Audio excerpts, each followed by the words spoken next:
यार नई बात सुने ना, ये इधर से देख के उस दुगना निकाल लेते हैं। कायदे आजम की तस्वीर उस धोखे से फर्क कर दो।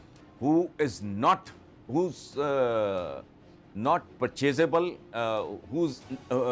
नहीं, सर मैं यहीं से कनेक्ट करता हूं एक और चीज को। एक लफ्ज है सुपर।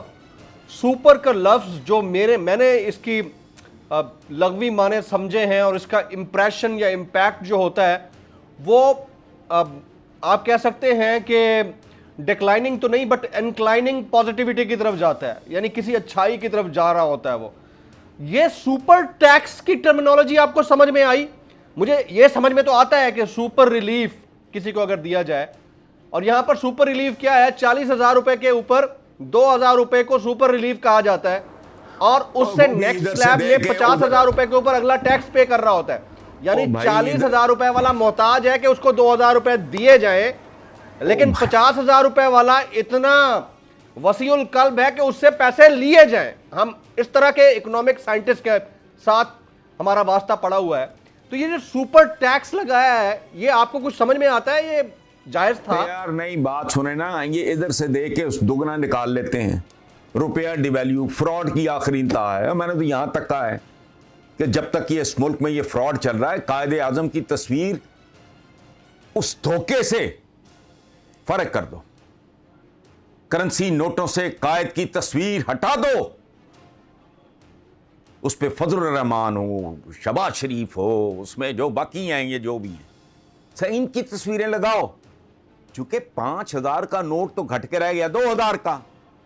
कायद जैसा अपराइट आदमी जिसके बारे में उनके राइवल्स कहते थे, द ओनली मुस्लिम इन सब कॉन्टिनेंट, जुमला सुनो जी, the only Muslim in subcontinent who is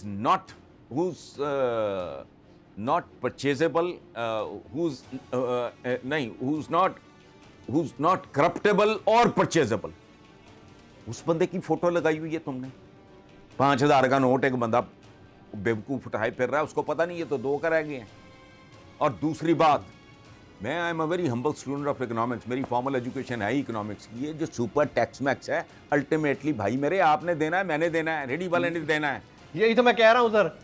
ओ यही देखो, पानी जाता है ढलान की तरफ, ये फ्रॉड है सुपर टैक्स। क्या कहा था उसने, मिफ्ता ने, कि मेरी मिलने पे भी लगेगा, वज़ीर आज़म के बेटे की मिलनों पे भी लगेगा। और तुम फरिश्ते हो, तुम्हारे सरों पे सींग है। ऐसे बात कर रहा था जैसे पता नहीं क्या कोई दान दे रहा है। ये हातम ताई है जिसने अपना घोड़ा ज़बह करके मेहमानों को खिला दिया है और उसको खुद नहीं पता सुबह उसने क्या खाना है। वह टोटल ड्रामा। हर टैक्स अल्टीमेटली नादार आदमी तक जाएगा। अवाम देंगे, फ्रॉड है ये super tax. Taxes are to be paid by the people.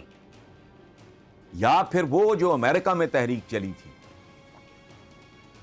No taxation without representation. तुम अवाम पे लगाओ टैक्स, लेकिन 80%, 90% अवाम नजर आए। वहां तोंदें, सूट, टाइयां, एक्सपेंसिव गाड़ियां, प्रोटोकॉल। वाह, ये मासी दा बेड़ा बनाया है। ये क्या है? ये क्या है? अवाम को लाओ ना। ये भूखे नंगे जो हैं, इनको, इनमें से जो पढ़े लिखे हैं, मैं ये नहीं कह रहा जाहिलों को ले जाओ, लेकिन अवाम ने, एक आपके इंजीनियर्स हैं, आपके डॉक्टर्स हैं, मुतमब्बल हैं, खुशहाल भी हैं, पढ़े लिखे भी हैं, लेकिन ये काम ही गुंडों का रह गया है। वो नहीं आते।